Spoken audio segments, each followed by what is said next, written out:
PVC আধার card update 2025।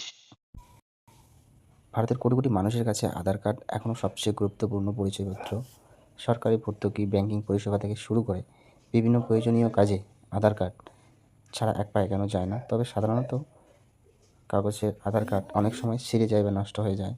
তাই এবার কেন্দ্রীয় সরকারের তরফ থেকে বড় নির্দেশ এসেছে, যত দ্রুত সম্ভব নাগরিকদের পিভিসি আধার কার্ড সংগ্রহ করতে হবে। তো ইউআইডিএআই ইতিমধ্যে প্রক্রিয়াটি সহজেই করে দিয়েছে, যাতে সাধারণ মানুষ অনলাইনের মাধ্যমেই বাড়িতে বসে নতুন পিভিসি আধার কার্ড অর্ডার করতে পারেন। তো এই পিভিসি আধার কার্ডটা কী?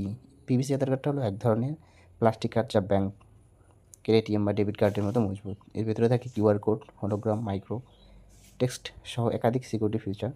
ফলে এটি সহজে ভাঙে না বা নষ্ট হয় না, দীর্ঘ সময় ব্যবহারযোগ্য থাকে। সরকারের মতে কাগজের আধার কার্ড ব্যবহারকারীদের জন্য অনেক সময় ঝুঁকিপূর্ণ হয়, বারবার ব্যবহার করলে তা ক্ষতিগ্রস্ত হয় এবং ভুল তথ্য পাওয়ার আশঙ্কাও থাকে। তাই নিরাপত্তা এবং দীর্ঘস্থায়ী ব্যবহারের সুবিধার জন্যই কিন্তু পিভিসি আধার কার্ড বাধ্যতামূলক করার পথে এগোচ্ছে কেন্দ্র সরকার। 2025 সাল থেকেই ধাপে ধাপে কাগজে আধার কার্ডের পরিবর্তে নাগরিকদের হাতে পৌঁছে দেবে পিভিসি আধার কার্ড।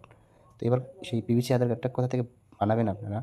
তো পিভিসি আধার কার্ড তৈরি করতে গেলে ইউডিআইডিএ অফিসিয়াল ওয়েবসাইটে যেতে হবে। এর জন্য আলাদা কোনো কাগজ জমা দিতে হবে না, কেবলমাত্র আধার নম্বর বা ভার্চুয়াল আইডি ব্যবহার করলেই আবেদন করা যায়।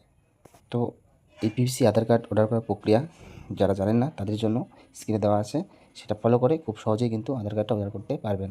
তো 1 নম্বর দিয়ে প্রথমেই যেটা হবে যে কোনো গুগল ওয়েবসাইটে যাওয়ার পর, গুগলে ঢোকার পর ইউআইডিএআই ওয়েবসাইটে যেতে হবে। তারপর সেখানে গিয়ে আধার পিভিসি কার্ডের অপশনে ক্লিক করবেন। তারপর আধার নম্বরটি বা ভার্চুয়াল যে ভিআইডি নাম্বার সেটি দিবেন। তারপর সিকিউরিটি কোডটা দিয়ে দিবেন। দেওয়ার পর সেই আধার কার্ডের সঙ্গে যে মোবাইল নাম্বারে লিঙ্ক করা আছে সেই মোবাইলে একটা ওটিপি আসবে, ওটিপিটা বসিয়ে দিবেন। দেওয়ার পর পেমেন্ট করতে হবে 50 টাকা, তো অনলাইন ফ্রি, যেটা 50 টাকা পেমেন্ট করলেই আপনাদের আবেদনটা একদম ফুলফিলভাবে সাবমিট হয়ে যাবে। সাবমিট হওয়ার পরেই কিন্তু পোস্ট অফিসের মাধ্যমে সেটা পাঠিয়ে দেওয়া হবে। এবার ওরা সম্পূর্ণ হওয়ার পর ইউআইডি থেকে একটি এসআরএন নাম্বার দেওয়া হয়।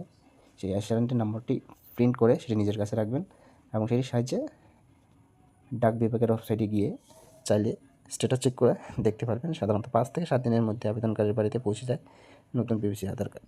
পিভিসি আধার কার্ডের করলে যে সুবিধাগুলি পাওয়া যাবে বা যে সুবিধাগুলি পাবেন, সেটা হচ্ছে জল বা ধুলা সেটা কিছু করতে পারবে না, নষ্ট করতে পারবে না। এটিএম কার্ডের মতো আকারে ছোটো হবে, সেটা পকেট বা ওয়ালেটে সবসময় রাখতে পারবেন। উন্নত সিকিউরিটি ফিচারের কারণে তথ্য সুরক্ষিত থাকবে। অনলাইনের সাহায্যে ট্র্যাক করা যাবে। খুব অল্প খরচে মাত্র 50 টাকায়